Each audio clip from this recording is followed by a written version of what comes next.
El inicio de mi trabajo ligado al arte fue como de niña. Por uno de esos azares de la vida, yo era vecino de Ernesto Arostegui. Arostegui tenía un hijo de mi edad, que éramos amigos en el barrio. Jugábamos juntos ahí ya lo he contado algunas veces.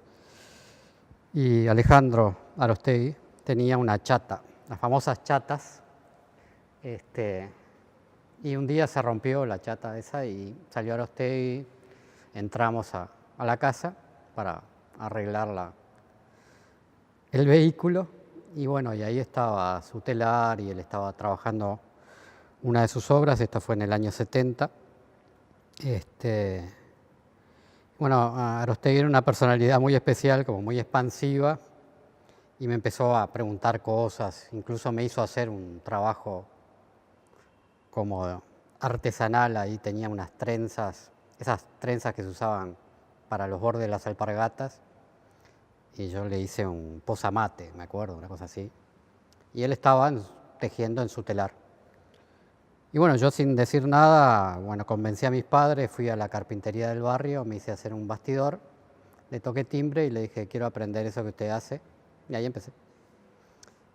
Se formó en ese momento como un grupo de varios niños del barrio,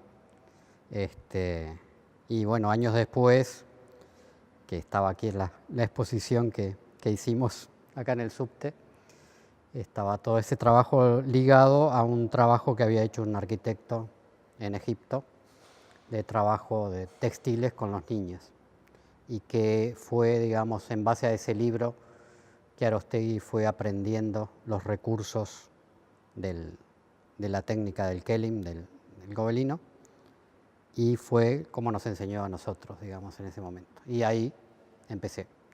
Después, más adelante, pasé de algún modo a trabajar como asistente en sus clases. Y ahí la primera exposición, digamos, profesional, con intervención de un jurado y todas esas cosas, fue acá en el subte en el año 75, yo tenía 15 años. Fue la segunda muestra de tapicería que se hizo acá en ese año. El jurado estuvo integrado por María Luisa Torrens, por el arquitecto Florio Parpagnoli y por Amalia Poleri. Y me acuerdo que el diseño del folleto y después un catálogo que hubo de otra instancia que fue con los artistas brasileños, lo hizo Costigliolo, y una medalla conmemorativa fue diseñada por María Freire. Entonces, bueno, ese fue mi inicio, ¿no? Prehistoria, Oriente y Grecia, más o menos. Bueno, entre los años 70, más o menos, a partir del 75, por ahí fue el inicio de todo ese movimiento textil, y yo seguí vinculado al taller de Arostegui prácticamente hasta el año 80, pero ya como asistente en sus clases, ¿no? Por ahí pasó infinidad de gente. El trabajo de Arostegui estuvo en toda esa etapa circunscripto al arte textil y a la creación del movimiento textil, ¿no? Paralelamente, a partir del año 77, por ahí, yo también empecé a trabajar a nivel teatral en una experiencia que fue en el Teatro Circular de Montevideo. Estamos hablando de plena dictadura. Ya había sido proscripto el galpón, y parte de esa gente joven que había quedado, digamos, sin escuela pasó al Circular. Yo no tenía 18 años, no podía ser integrante de la escuela, pero se creó un grupo que se llamaba el Seminario de Autores y Directores Teatrales en el Circular, donde se trabajaba un sistema de creación colectiva, de improvisación, la creación de los textos y después las puestas en escena. Recuerdo, bueno, también eran momentos muy complicados. Omar Grasso, que había sido el director estable del Circular, estaba proscripto en Uruguay, pero viajaba cada tanto y aparecía como milagrosamente por ahí por el seminario y nos daba 2 días de clase así, pero nadie se enteraba. Digo, era una cosa no establecida, sino que era más que nada como clandestino, entre comillas. Bueno, y ahí se hicieron varias cosas, se creó todo un movimiento que en esa época fue el Teatro Joven, que era un montón de grupos de teatro joven, que hacíamos teatro en las cooperativas de vivienda y en salones comunales de distintos barrios. Eso fue en el 80, 81. Y bueno, estuve vinculado a más que eso y a más que nada la dirección teatral, no la actuación, porque no era algo que me atraía ni que me sintiera así como... Pero me interesaba mucho el trabajo corporal y de entrenamiento con los actores, todo el trabajo previo. Y bueno, lo último que hice fue una dirección de una creación colectiva en el Galpón, en el 86, sobre textos y sobre la vida de Federico García Lorca, y varios seminarios con el Odín Teatro de Dinamarca, más que nada de entrenamiento teatral, de acrobacia, de trabajos en el espacio. Y creo que de algún modo cuando vuelvo más de lleno en esa época, a la plástica, como que trato de unir las dos cosas, y es que comienzo a hacer las primeras experiencias mías a nivel espacial, digamos, más en lo que después se popularizó como instalaciones, ¿no? En ese momento, digo, se hablaba, pero no tan abiertamente. Bueno, un poco eso, son los inicios. En el año 91, por ahí, 92, Nelvia Romero había formado un grupo más que nada de reflexión teórica, no de artes plásticas. Ella tenía sus clases de artes plásticas, pero creó como un grupo de reflexión y me invitó y estuve como 3 años más o menos participando de esa experiencia que hizo Nelvia, que fue súper importante, ¿no? Y se analizaban diferentes textos, digamos, de Ticio Escobar, de Gerardo Mosquera, se hablaba más que nada del tema de la contextualización del arte y de la reflexión acerca de lo que se hacía. Era un grupo, diferentes artistas participaron, o Alicia Uvilla, Cristina Casabó y otra gente. Y bueno, esa experiencia duró unos 3 años más o menos hasta que terminó. Sí, en realidad, digo, yo ya trabajaba, por mi cuenta. Esa experiencia con Nelvia fue más que nada una oportunidad que Nelvia planteó a un grupo de artistas ya formados, o sea, no como clases de formación en plástica, sino como de reflexión teórica. Digo, y ahí se manejaban más que nada, si estabas haciendo un proyecto, lo podías plantear en el grupo y se discutía, otra gente no. Y bueno, se iban analizando diferentes textos, ¿no? Sobre todo era el inicio que llegaban, digamos, todo el eco de la posmodernidad en Uruguay. Había mucha resistencia, me acuerdo, a nivel político con el tema de la posmodernidad, era como despectivo en ese momento. Y bueno, y se buscó un poco reflexionar en forma teórica y pensar un poco sobre lo que estábamos haciendo y por qué, ¿no? Más que nada en ese momento, que fue la vuelta a la democracia en los primeros años, se trabajó muy fuerte en Uruguay todo el tema de la identidad, donde se puso en cuestión un montón de mitos digamos, sobre la uruguayés. Varios artistas trabajamos en eso y bueno, se trabajaba más que nada eso, se hablaba y se discutía a nivel teórico y se analizaron diferentes autores y diferentes textos en ese tiempo. Con respecto a los trabajos, no sé, porque de algún modo, digo, no creo que yo haya desarrollado una producción muy extensa de obras, sí extensa en el tiempo, digamos, como que fui viviendo diferentes etapas, digamos, en la etapa formativa con lo textil. Era un momento de plena dictadura en Uruguay, pero un momento como muy diferente. Yo me acuerdo que en esa exposición que te comenté del 75, acá en el subte, de repente se juntaba Nelson Ramos, Américo Espósito, Spínola Gómez y te analizaban los trabajos y te hablaban de la exposición y te criticaban la obra, yo qué sé.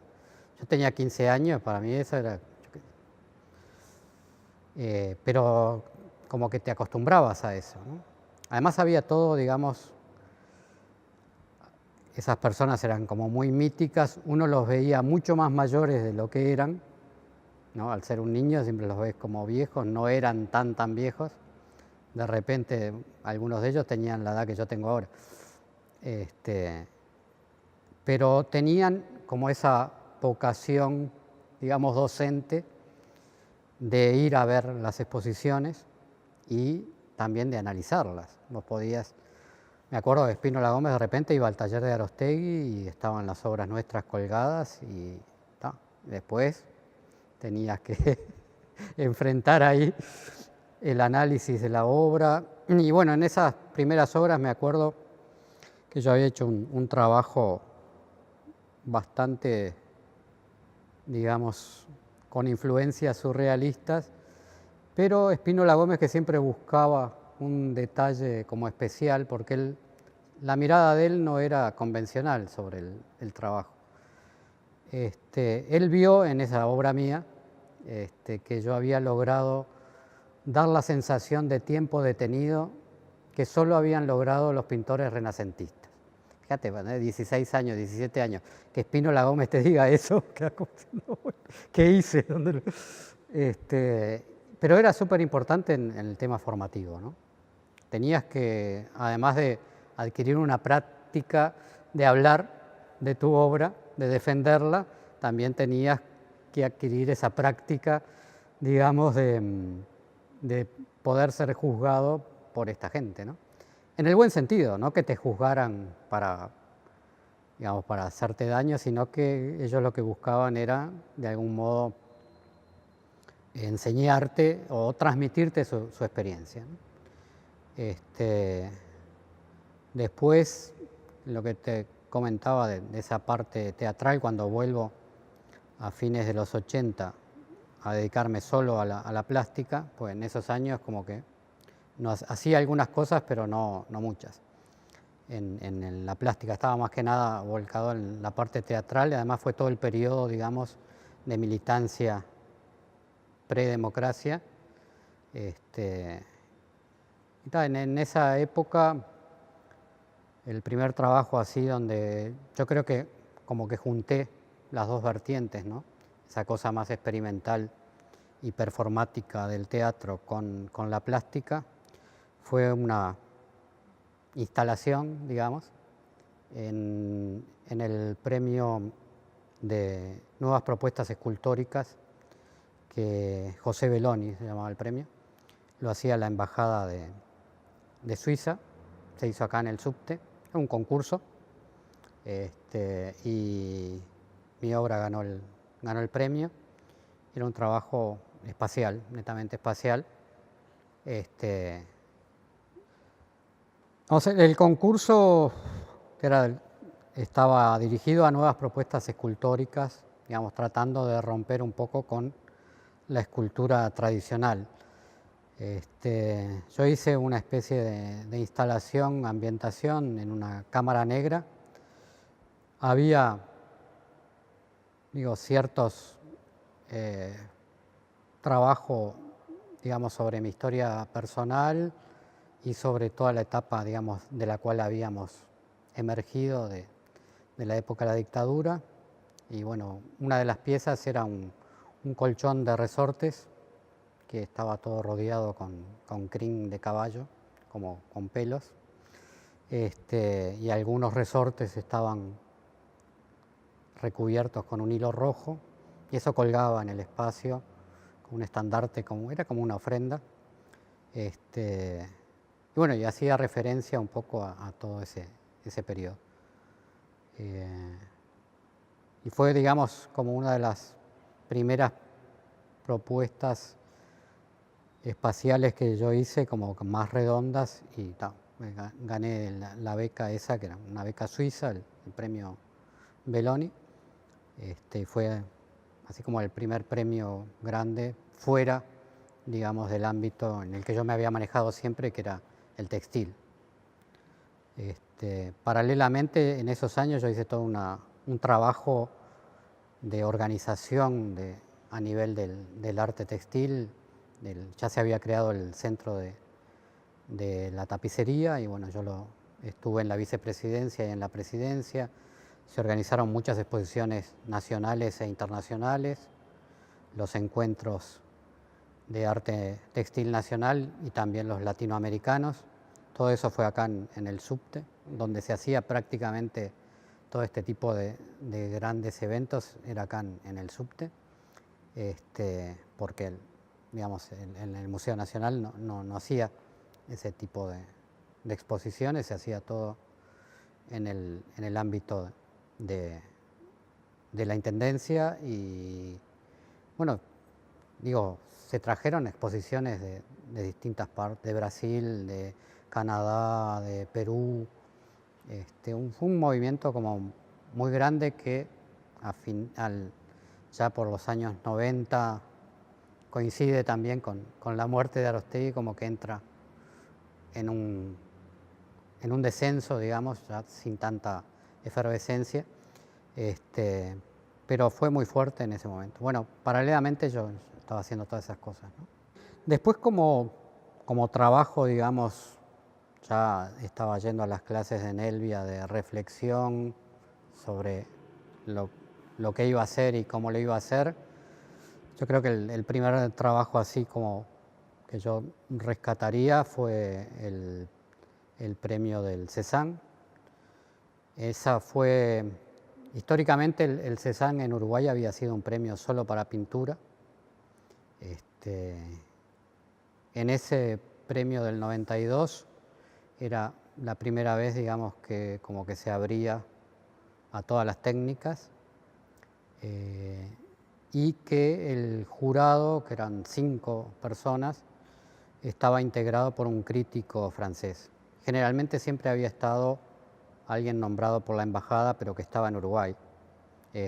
Pero ahí venía un crítico, y también fue, creo que, si no la primera, de las primeras exposiciones temáticas. En la convocatoria el tema era los cantos de Maldoror de Lautréamont, y había que trabajar en base a eso. No conseguía el texto de Lautréamont por ningún lado. Lo único que yo había leído en la adolescencia era un resumen que había sacado Banda Oriental de algunos cantos, de fragmentos de algunos cantos, ni siquiera los cantos completos. Encontré el libro en Buenos Aires, que tenía un prólogo de Aldo Pellegrini, uno de los que había analizado la obra de Lautréamont. También conseguí un texto de Pillon Rivière, fue el creador de la psicología social, un psiquiatra que estuvo vinculado a los movimientos artísticos. También escribió sobre Antonin Artaud, el teatro de la crueldad, sobre Lautréamont, el análisis de los cantos de Maldoror y de la biografía de Lautréamont, y estuvo vinculado en los años 40 al movimiento Madí.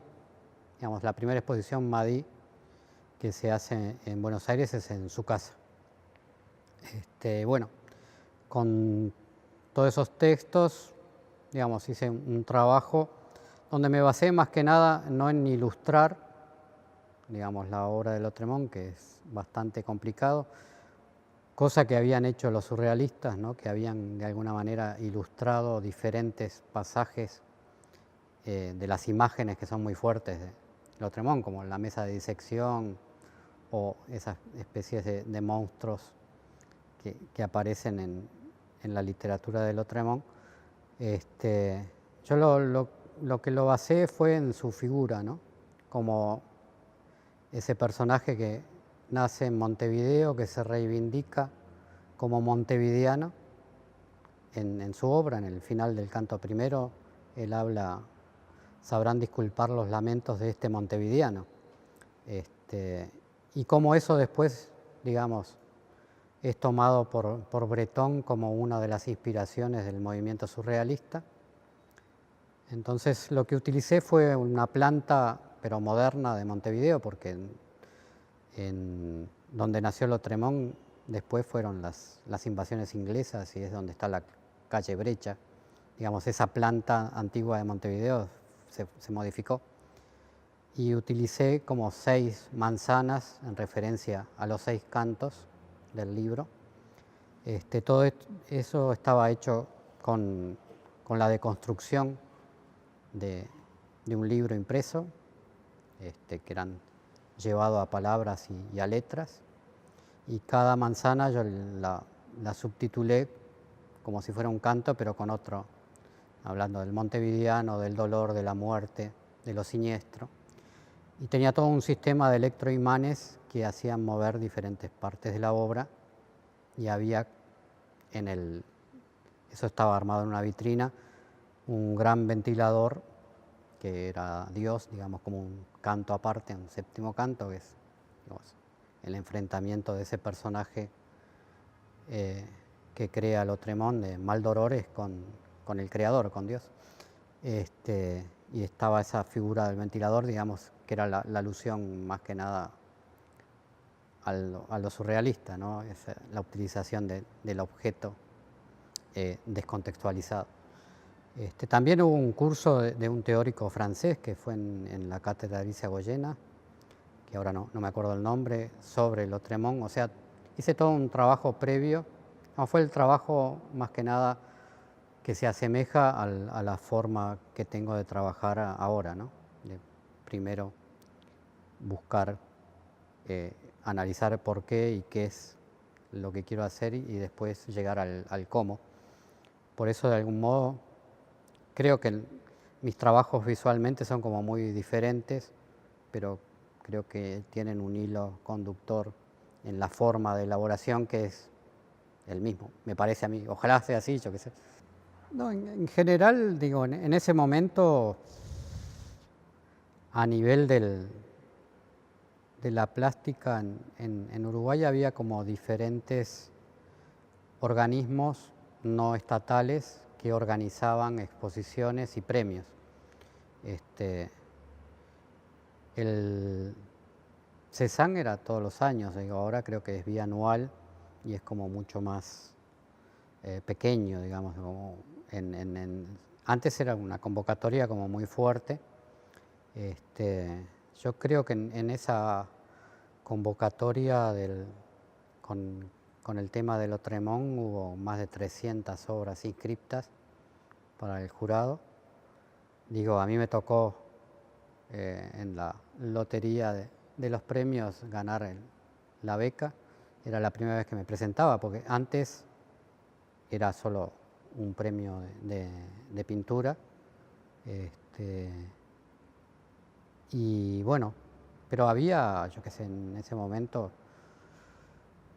me acuerdo fue cuando empezó también uno de los primeros trabajos que conocía a Cecilia Viñolo, a Tavares también, que empezaba sus trabajos, participó, yo qué sé, un montón de gente, estaba Cebeso también, que creo que fue uno de los premios. Pero eran convocatorias como súper complicadas, ¿no? Pues se presentaban como son los salones nacionales ahora, digo, que es lo único que queda digamos, semejante. Pero en la modalidad, digamos, antigua, que vos tenías que hacer toda la obra y presentarla la obra al jurado, te aceptaran o no te aceptaran, te premiaran o no te premiaran. Digamos, implicaba un esfuerzo físico y económico importante. Digo, no es como ahora, digo, que primero hay una presentación por carpeta y después sí elaborás la obra. Yo creo que tiene sus pros y sus contras, tanto como todos los modelos.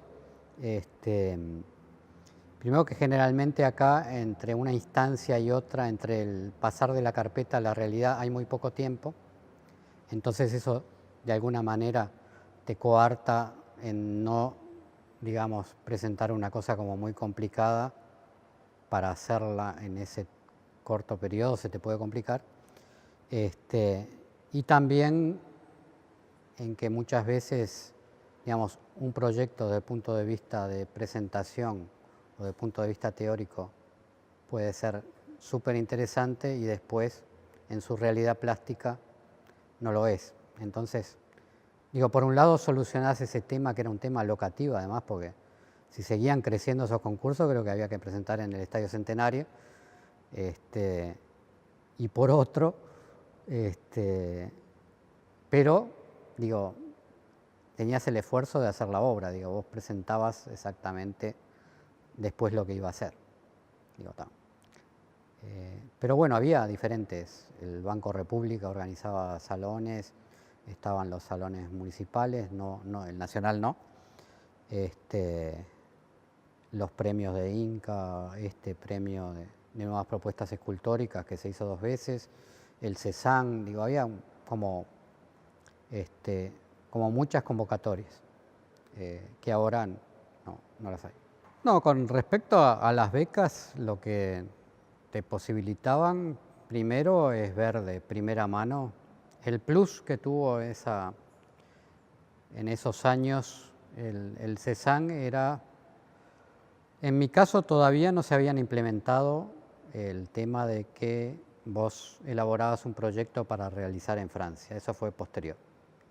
Pero sí te daban la posibilidad de seleccionar un grupo de artistas para los cuales el Ministerio de Cultura francés te organizaba entrevistas.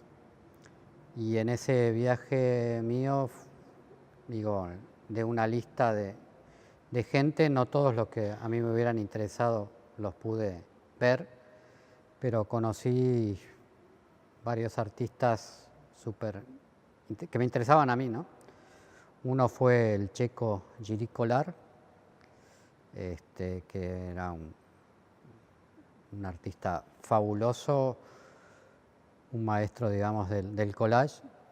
Era un artista checo que había emigrado y en Francia, digamos, desarrolló una parte de su trayectoria. Creo que murió en el 2002. Yo había visto algunas obras de él en una Bienal de San Pablo y alguna obra creo que había venido al Uruguay en una exposición colectiva hecha por los franceses en el museo.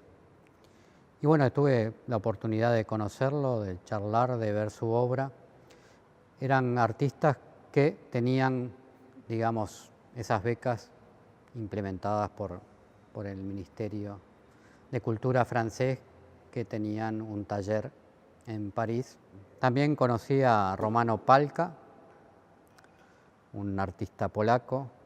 En general los franceses lo tomaron, no sé si bien o mal, porque yo elegí casi todos artistas que no eran franceses, pero bueno, es parte de la cultura francesa, ¿no? Niels Toroni, un artista conceptual que también es italiano, pero que vive en Francia. Yo había visto unos años atrás en París, cuando había ido con la beca de las nuevas propuestas escultóricas, que fue en Suiza, pero después estuve en París, había visto en el Centro Pompidou una exposición de él, me interesaba conocerlo. Después tuve una entrevista, bueno, Annette Messager, sí, francesa. Ella en ese momento estaba dando clases en la Facultad de Bellas Artes de París y me recibió con todo su grupo. Ya casi tenía un máster en contar mi obra en francés, que era la obra esa del Cézanne, que se llamaba El sitio de Lautréamont, Le Siège de Lautréamont. Y bueno, ya había agarrado práctica, digamos, en hablar de mi trabajo en francés. Y además como, digamos, en ese momento el que había sido jurado francés estaba organizando una muestra sobre Lautréamont que se hizo después en Montevideo al otro año y me había invitado a participar. También el Ministerio de Cultura francés me organizó como visitas por las diferentes ciudades de Francia donde estaban los centros culturales de arte contemporáneo. Impresionante, ¿no? Digo, en ese sentido, ese tipo de oportunidades te cambia, digamos. Después con los años te vas dando cuenta, ¿no? Pero de algún modo, también es muy difícil a la vuelta, ¿no? Después de como ver, digamos, cómo juega el mundo real, volver al Uruguay y tratar de desarrollar tu trabajo, pero también tiene sus ventajas, digamos.